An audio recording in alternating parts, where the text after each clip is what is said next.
me, I could never live on the grid again. Yeah. I have trouble stepping into people's houses in town that are connected to the grid because I'm really conscious about our footprint, our carbon footprint every day. Yeah. Every day we step up from first thing in the morning from a cup of tea, we are actually burning coal or having some impact on the planet. As far as what I'd recommend, look, it's kind of like how long's a piece of string. Yeah. It depends on how many deep freezers you own or you want to power.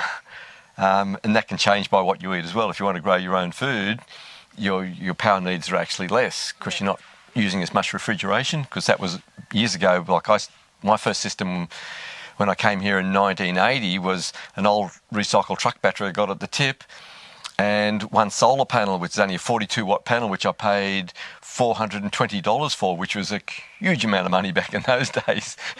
And it's like I've got a nuclear power plant now for nothing compared to what it was back then.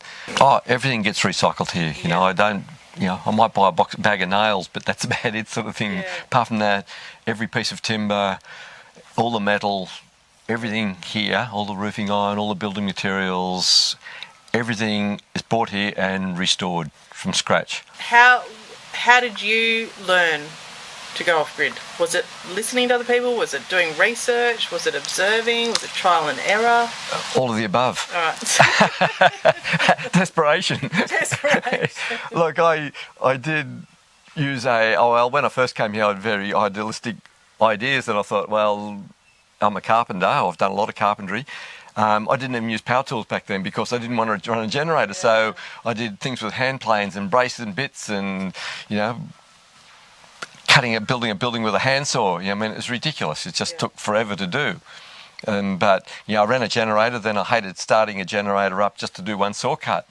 So I've been waiting a very, very long time for technology to change because it was changing rapidly. And I thought, I'm just going to wait. It's going to get cheaper. But I thought, I'm going to be an old man before I actually do anything the way I'm going with this attitude. So I sort of bit the bullet and got a decent battery bank, got some panels, and did the initial upgrade, which allowed me to run some power tools. And then the price of panels, come down to practically nothing, nearly giving them away now.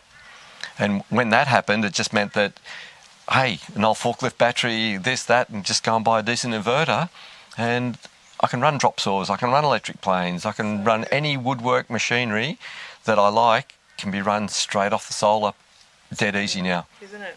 Yeah. And this is what I'm trying to get across to people, that it's not impossible anymore. Whereas before it was just monetary-wise, it was out of the question. Yeah.